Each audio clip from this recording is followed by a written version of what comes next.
something wrong with the atmosphere. Hi guys, how's it going?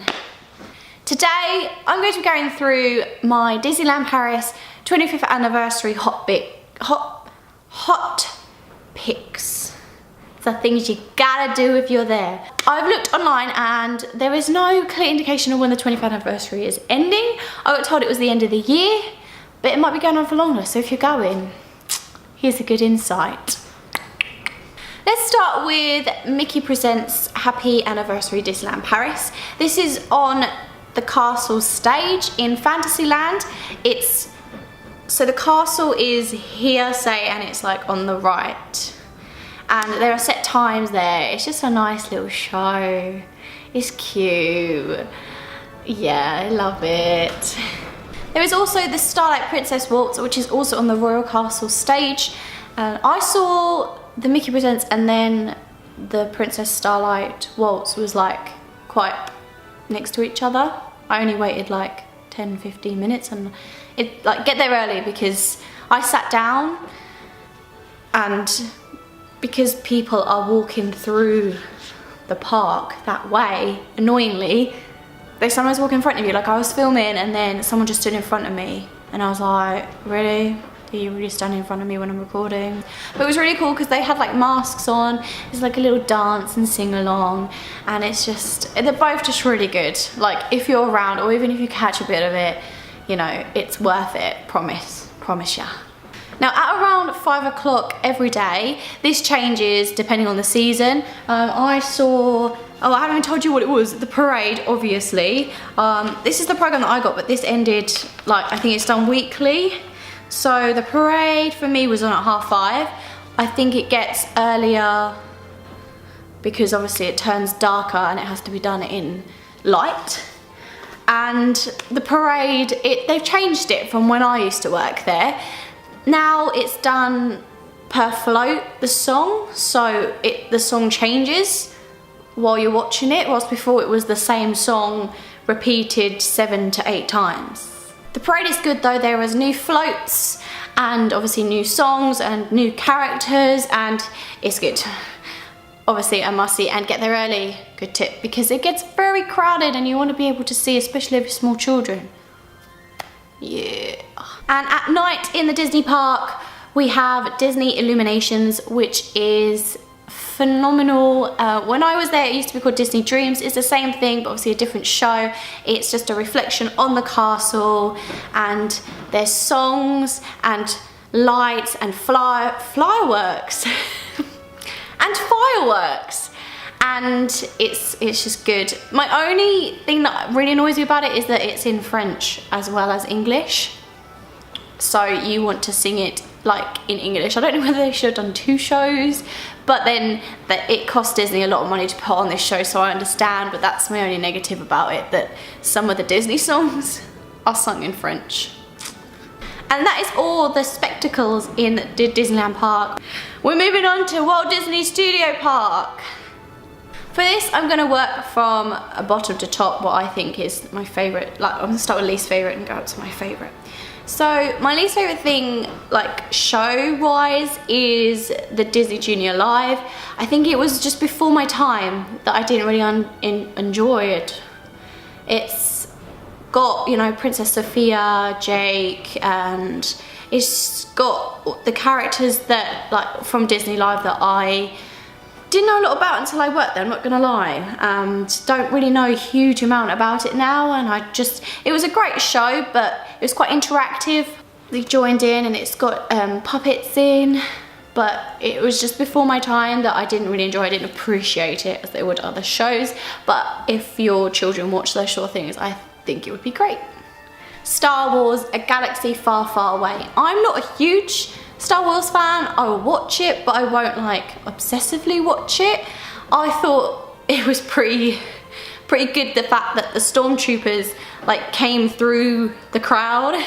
I actually got a selfie with a stormtrooper. It sort of followed me around. I got really scared. I was like, oh, and I was like, can I have a selfie as you're following me around? He was like, yeah, right. So I was like, brilliant. And they do French and English showings, so obviously choose whichever language. And it was good. I enjoyed it. It was quite, not that long, and it was just sort of a lot of like moves, yeah. And it was done on the stage. The stage wasn't there when I was there either. It's near Tower of Terror, so the Tower of Terror, and then at the front where all the theatres are, there's a stage, and it's done on that stage. I don't actually know what that stage is called. Does it tell me what that stage is called? Because honestly, it was not there. Production Courtyard. Okay, we go Production Courtyard. Stitch Live is so good, and obviously they have different languages as well in there, and it's all done live, and it's all done through a screen, and it's interactive. You get a host and they come round, and Stitch just is funny, and it actually does the voice, and it is funny because he picks on people, and yeah, and the whole story is he just gets, like, he escapes, and people are trying to catch him. I haven't watched Stitch in so long. I feel like I need to watch Stitch right now. I can't remember the characters' names, but they're trying to capture him back. It doesn't help the situation, but it's good and very interactive and cute. Motors Action Stunt Show Spectacular. It's good. I think everything is good. It lasts quite a while. It lasts 35 minutes. But the only thing I'd say was a disappointment is there's quite a lot of talking, and you just want to see everything. Well, that was my personal opinion. I just wanted to see loads of cars and lots of action, lots of stunts. But it's when they talked about it, I felt like it went on for a bit too long. But that, you know, I was like, get on with it. I want to see more stunts. But some of it was really cool. Really cool. And it's a bit sheltered as well. So maybe if it's a bit of a gloomy day or it's raining, go and see the stunt show because you're covered. Although the chairs aren't that comfortable, it's like benches, like tiered benches. It's like you're in a stadium, but other than that, it's all good. And my favourite thing to do at Walt Disney Studio Park is Mickey and the Magician. This was a show that was introduced for the 25th anniversary, so I've never seen it before, and I was recommended it by my friends to definitely go and watch it. If there's not anything you do at Disneyland, go and watch Mickey and the Magician. So I queue up, and it was quite crowded, quite long, and I was like, oh, you have to find a chair, and because there was 3 of us, we couldn't find 3 people, and people sat right in the middle, and then you had to move along. It was like, but it is the most magical show at Disneyland. Mickey obviously is trying to be a magician, and there's all different characters. They have the Lion King characters with the actual puppets, like if you've seen the West End show, you know what I mean, like that's all there with the song, and Elsa comes on and sings Let It Go, and I don't really want to spoil too much with the characters, but it is just a magical and beautiful thing ever. And it lasts 30 minutes approx, which I think is pretty decent time.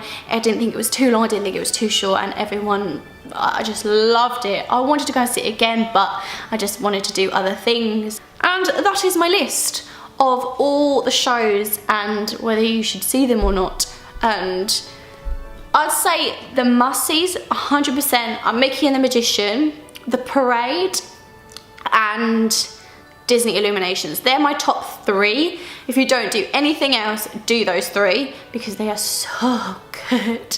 You will not regret it. Disney Illuminations is quite an easy one to attend because it's like at the end of the day where the park closes, so like nothing else is going on at that point apart from Disney. I think some of the rides might be going on, but like hardly any.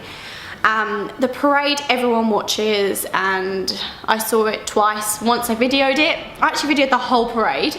I got prime position and videoed it all. And the second time I took photos, but the first time I did it at the beginning, and the second time I did it at the end.